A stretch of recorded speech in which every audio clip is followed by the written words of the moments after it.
الحمد لله رب العالمين والصلاة والسلام على خاتم الأنبياء والمرسلين سيدنا محمد وعلى آله وصحبه أجمعين.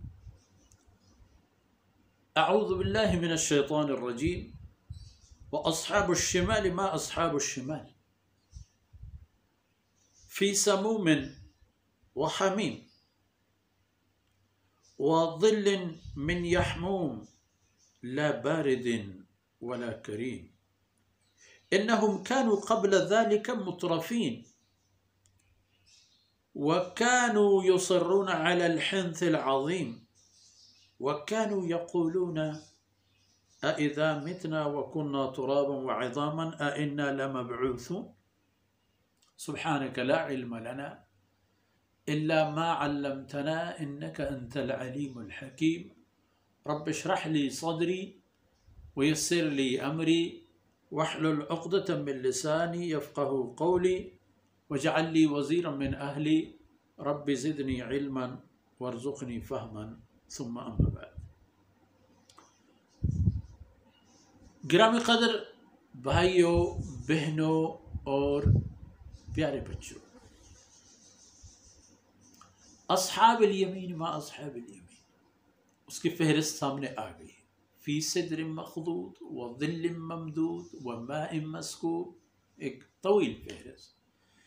اب باری آتی ہے اصحاب الشمال کی، ان لوگوں کی باری جنہوں نے زندگی کالے کرتوتوں کی تحویل میں دی تھی، اپنے آپ کو ہاتھ پاؤں باندھ کر شیطان کی سپرد کر دیا تھا، اور سبب یہ ہو گیا تھا کہ قیامت کے دن ان کو ان کے نامہ اعمال بائیں ہاتھ سے اس طرح دے دی جائیں جس طرح ان کی ذلت بھی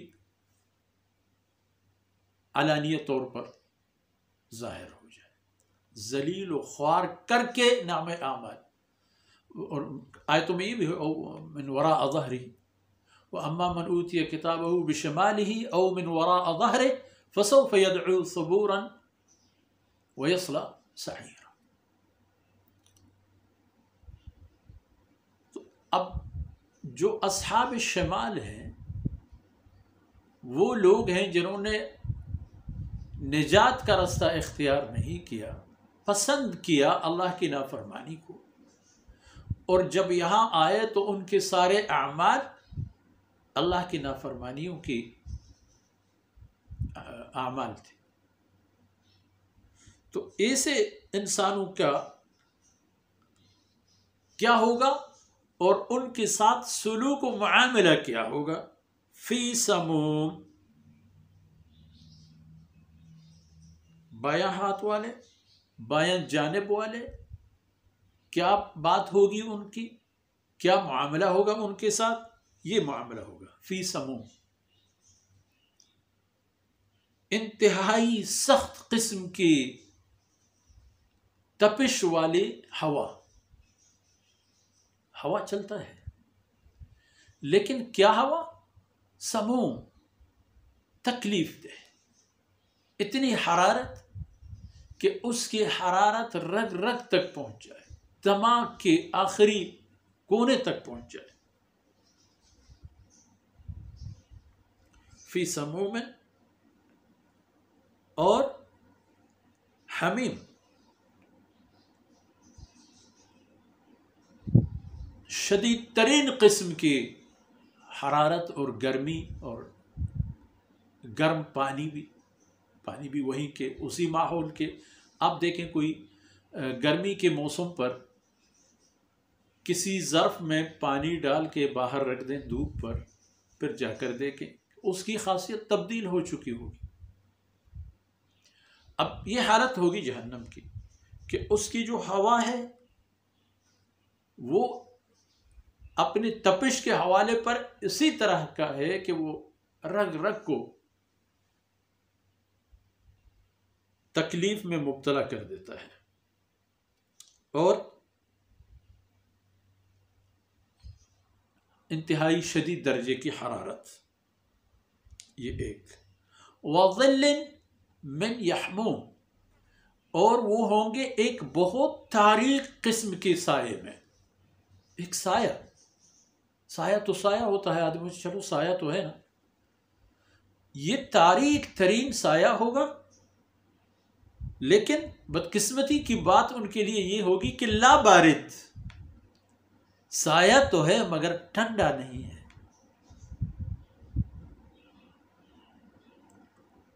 سایہ ہے مگر ٹھنڈا نہیں ہے. وظل من یحموم لا بارد ولا کریم، نہ تو یہ سایہ ٹھنڈا ہے اور نہ کوئی معزز اور محترم قسم کا سایہ ہے کہ آدمی شرافت کے ساتھ وہاں بیٹھ جائے. اب ان کو تکلیف دہ ہوا اور شدید گرمی میں تاریک ترین قسم کے سائے میں رکھا جائے گا، بٹھایا جائے گا، جو نہ تو ٹھنڈا ہوگا اور نہ کوئی معزز قسم کی جگہ. کیوں؟ وہ اس لیے کہ انہم کانوا قبل ذلک مترفین، اس سے پہلے کہ وہ آخرت میں آ جائیں اور اس سے پہلے کہ ان کے لیے حساب و کتاب کا مرحلہ آئے، اپنی دنیاوی زندگیوں میں ان کی حالت یہ تھی کہ کانوا مترفین، انہم کانوا قبل ذلک مترفین، بہت خوش گزرانی کیا کرتے تھے، تلذذ لیتے تھے، انجوائے کرتے تھے، انواع و اقسام کی خود ساختہ اور عارضی طور کی ایسی خوشیوں میں کہ ان خوشیوں میں اللہ کی ناخوشی ہوتی تھی. اسی طرح کی باتوں اور اعمال اور کردار میں کہ جن سے اللہ رب العزت ناراض ہوا کرتا تھا. وَكَانُوا يُصِرُّونَ عَلَى الْحِنثِ الْعَظِيمِ، اور ان کی یہ دنیاوی زندگی میں حالت یہ تھی کہ بہت بڑے گناہ پر وہ جمے رہا کرتے تھے. اگر شرک تھا تو کبھی انہوں نے شرک نہیں چھوڑا، کفر تھا تو کبھی کفر نہیں چھوڑا.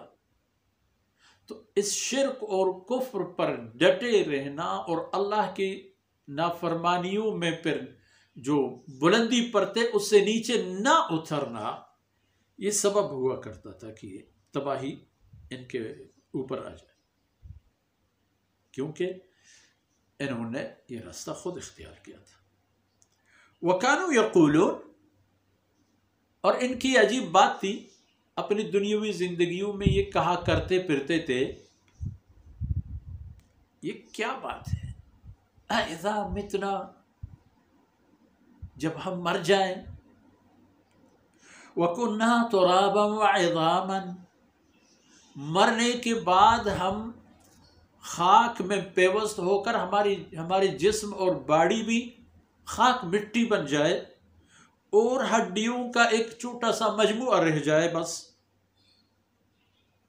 پھر اَإِنَّا لَمَبْعُوثُونَ، ہمیں دوبارہ زندہ کر دیا جائے گا. یہ کوئی بات ہے؟ یہ کوئی ایسی بات ہے جو کسی کی سمجھ میں آ جائے؟ كَانُوا يَقُولُونَ، ان کی باتیں یہی تھی، جبکہ اللہ اپنے رسول کے ذریعے سے ان سے فرما چکے تھے کہ یہ زندگی عارضی ہے اور یہ زندگی ملی بھی ہے اس لیے کہ مر جاؤ، جو زندگی آنے والی ہے یہ اس کے لیے آپ کا سرمایہ ہے، تاکہ یہاں سے وہ چیزیں لے لو جو وہاں دستیاب نہیں ہیں اور وہاں اللہ کی رحمتوں کے مستحق بنو. لیکن انہوں نے یہ نہیں کیا. یصرون علی الحنث العظیم، شرک پر، اور کیونکہ ہر کفر میں شرک ظاہر ہے کہ موجود ہے، اور ہر شرک میں جو اللہ کی وحدانیت سے متعلق ضرب کاری لگانے کی کوشش کرے نعوذ باللہ، تو اس میں کفر بھی موجود ہوتا ہے. تو یہ لوگ جمع رہتے تھے اپنے شرک اور کفر پر اور کہا کرتے تھے کہ کیا مرنے کے بعد جب ہم ہڈی اور مٹی ہو جائیں گے تو ہم دوبارہ اٹھائے جائیں گے. یہ ان کی باتیں تھی، اور ان کی اسی طرح کی بیہودہ باتوں کا تذکرہ اگلے آیتوں میں بھی آتی ہے، مگر وقت کے اتمام کے سبب آج کی باتیں یہاں تک محدود کر دیتے ہیں، اور انشاءاللہ اگلی باتیں اگلے حلقے میں انشاءاللہ بیان کیے جائیں گے. اللہ رب العزت ہماری کوتاہیوں سے درگزر فرمائے اور یہ لمحات میرے اور آپ کے دین و دنیا کی سعادت کے سبب بن جائیں. وصلی اللہ علی نبینا محمد وعلی آلہ وصحبہ اجمعین.